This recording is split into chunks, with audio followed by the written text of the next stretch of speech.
Arizona reinstates 160-year-old abortion ban.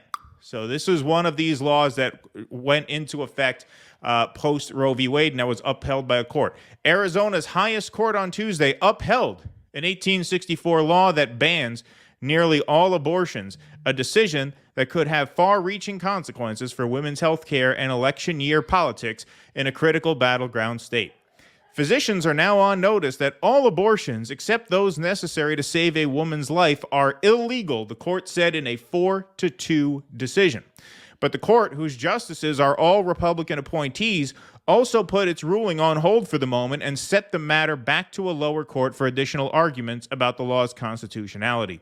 Abortion providers said they expected to continue performing abortions through May as their lawyers and Democratic lawmakers search for new legal arguments and additional tactics to delay the ruling. The ruling immediately set off a political earthquake. Democrats condemned it as a stain on Arizona that would put women's lives at risk. Several Republicans, sensing political peril, also criticized the ruling and called for the Republican-controlled legislature to repeal it. The decision from the Arizona Supreme Court concerned a law that was on the books long before Arizona achieved statehood. It outlaws abortion from the moment of conception, except when necessary to save the life of the mother, and makes no exceptions for rape or incest. Doctors prosecuted under the law could face fines and prison terms of 2 to 5 years. Planned Parenthood Arizona, the plaintiff, and other abortion rights supporters argued that the 1864 ban, which had sat dormant for decades, had essentially been overtaken by years of subsequent Arizona laws regulating and limiting abortion, primarily a 2022 law banning abortion after the 15th week of pregnancy. But the territorial era ban, territorial meaning pre-Arizona statehood, that's what they mean by that, territorial era. The territorial era ban was never repealed. And the Arizona Supreme Court said Arizona's legislature had not created a right to abortion when it passed the 15-week ban. Because the federal right to abortion in Roe v. Wade had now been overturned, nothing in federal or state law prevented Arizona from enforcing the near-total ban, the court wrote. Because the federal constitutional right to abortion that overrode 133603 no longer exists, the statute is now enforceable. The court's 4-person majority wrote using the statutory number of the 1864 ban. Representative Ruben Gallego, running unopposed in the Democratic primary for the Senate, criticized the ruling and tied it to his opponent, Kari Lake, who called the near-total ban a great law when she was running for governor in 2022. Yet again, extremist politicians like Kari Lake are forcing themselves into doctors' offices and ripping away the right for women to make their own health care decisions, Mr. Gallego said, adding that he would do, quote, whatever it takes to protect abortion rights at the federal level. Ms. Lake has been emblematic of a Republican shift on abortion. She came out against a federal ban last year while still backing the 15-week restriction that was in effect in Arizona. And she said on Tuesday that it was, quote, abundantly clear that the pre-statehood law is out of step with Arizonans. Ms. Lake called on the legislature and Mrs. Hobbs, her 2022 opponent in the governor's race, to come up with an immediate common sense solution. So, here's Kari Lake's tweet. Abortion is a very sensitive issue, and voters deserve to know where every candidate stands. Oh, is that right? Oh, it's sensitive. It's sensitive now in the post-Roe v. Wade era. See, before Roe v. Wade, you didn't have to treat it sensitively because nothing you said could actually make a difference because there was a Supreme Court ruling that stopped any of your rhetoric from becoming reality. So you didn't have to treat it sensitively back then. Now, post-Roe v. Wade, it's sensitive. So here's a little bit of her ad that she put out on this. This is amazing. Total ban on abortion that the Arizona Supreme Court just ruled on is out of line with where the people of this state are. The issue is less about banning abortion and more about saving babies. I agree with President Trump. This is such a personal and private issue. I chose life, but I'm not every woman. What? Whoa, what? I chose life, but I'm not every woman. Some women don't choose life. Really? That should be their right to not choose life? I never knew that. Well, this issue is red state Gaza. Yes. This Yeah. this is the issue the Republicans are just tying themselves in knots trying to find a position on. Until now, if you listen to all of this, Kari Lake is to the left of where Hillary Clinton was when she pronounced the safe, legal, and rare formulation, because Hillary did not attach that to programs that some might call socialistic programs that she picked up in Hungary. Far left pro-abortion socialist Kari Lake. Yes. That's what Ruben Gallego should Yes. put out. He should put out an ad calling She her should that. she should replace Kamala on the ticket. Yeah, right, exactly. Unity I want ticket. to make sure that Yeah. every woman who finds herself pregnant has more choices so that she can make More that choice choices? that I made.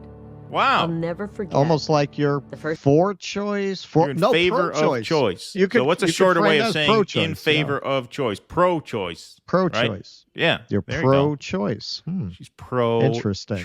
Interesting. First time I got pregnant. Don't try to distract taking us with that pregnancy crucifix. test, looking down, Yeah. and I was excited. She wore the largest cross necklace that she had for this ad. She's like, we're really going to have to... What's the biggest? Too small. No, we need something bigger.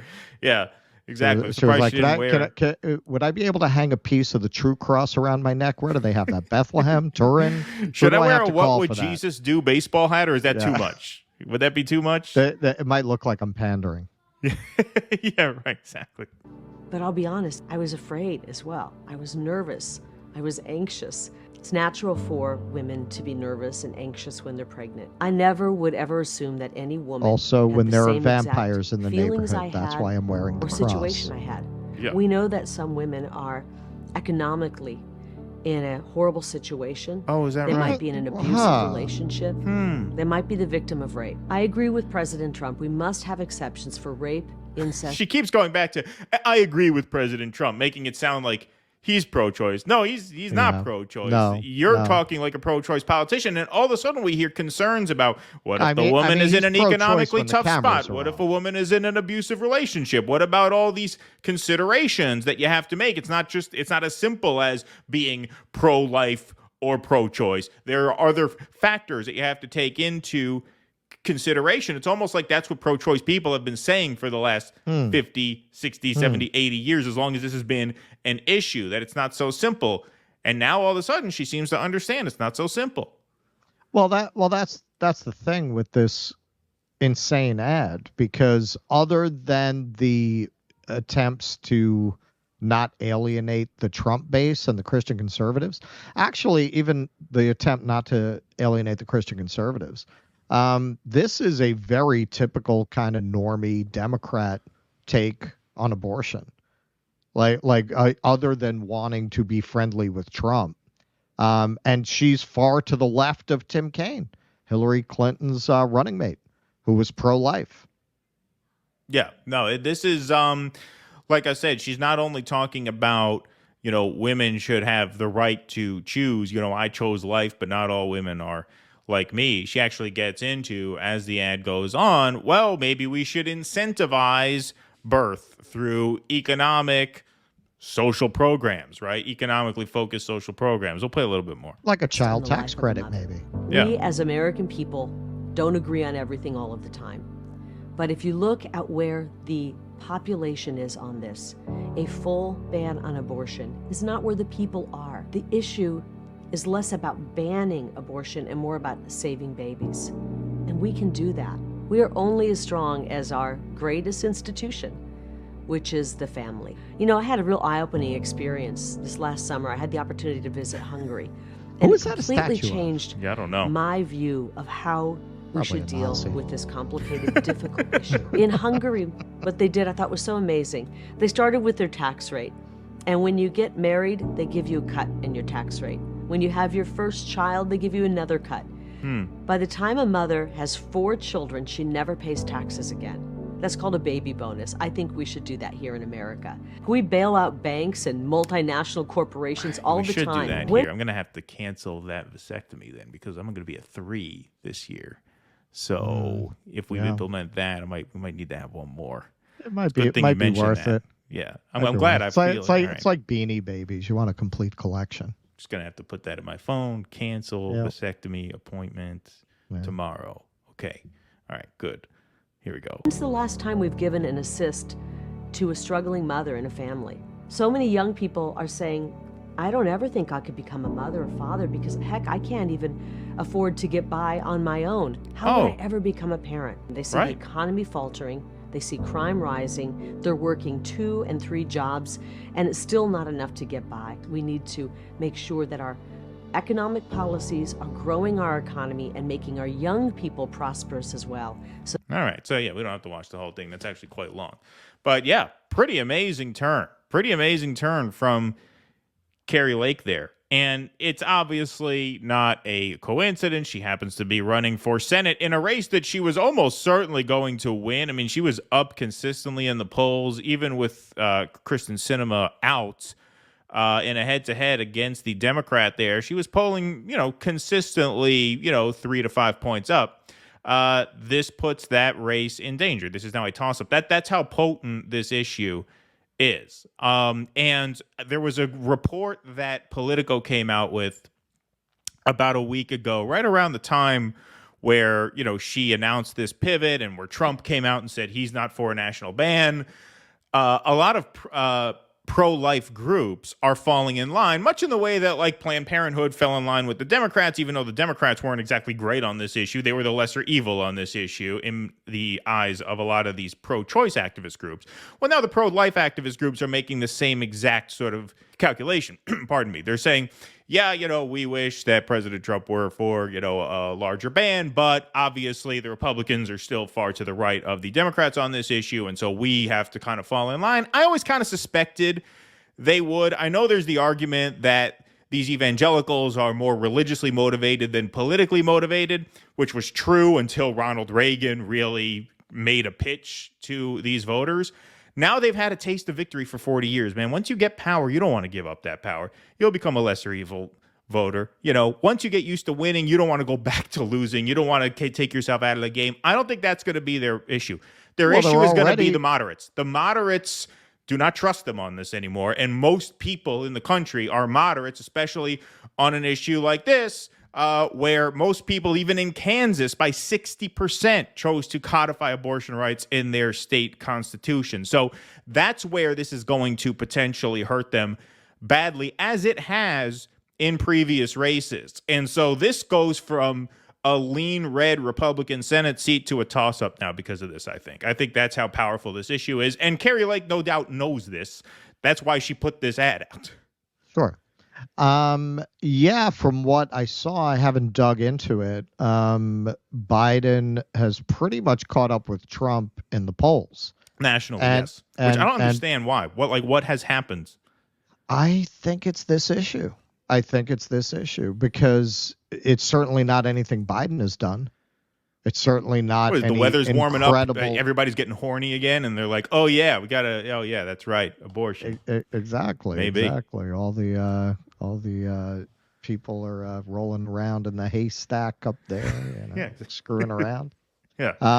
So that's definitely condoms getting too expensive. Inflation hurting the condom market, but helping Democrats on the abortion issue. It's because inflation didn't get any better. I look, man, I mean, it's always a fool's game to predict this, but the stock market's looking very shaky right now. The consumer price index just came in with a hot inflation number, which scared the shit out of everybody. Everyone's been saying for a long time, this is all a house of cards and it's inevitably going to come down. I'd be surprised, and again, it's a fool's game. Maybe I'm wrong. I'd be surprised if we get to November without the market tanking, and we'll see what that does to numbers. But in the end, we've seen through a couple of election cycles now how potent this is. If Joe Biden wins, it is purely going to be on this. It's certainly not because of Joe Biden. It's certainly not the job he's doing. People don't approve of what's happening in Gaza. They don't really support what's happening in Ukraine. So what else could it be? The border. For what reason would he be catching up? He has terrible numbers on immigration, terrible numbers on inflation. Right, on everything. Yeah, on everything. Except this. Yeah, exactly. And it's not even that he has good numbers on this. It's just that they're afraid. The moderate voters are afraid of what the Republicans will do. They don't trust them. So even a lot of this pivoting to the center is going to ring hollow to the average voter who pays, very little mind to politics generally. They have equated Republicans with radical anti-abortion rhetoric in the past, and now that rhetoric can become reality, that there's no Supreme Court precedent stopping that puts in the minds of a lot of voters a huge question mark in a sector of their lives where they don't really want too many question marks, And so we'll see what happens. Look, they should have talked to the Native Americans. Anyone could have told them there's a nation of baby killers, and if you try to take that away from Americans, they're going to fight back. Yeah, there you go. There you go. Well, the other thing is, too, it's less likely. I mean, it could influence the presidential race, too. But where this has proven a killer for Republicans is in these statewide races. It hurt them in the House a bit, too, but the statewide races is what's really hurt them. Governor's races, Senate races. And obviously, this is a big Senate race in a very, very crucial swing state. Please clap.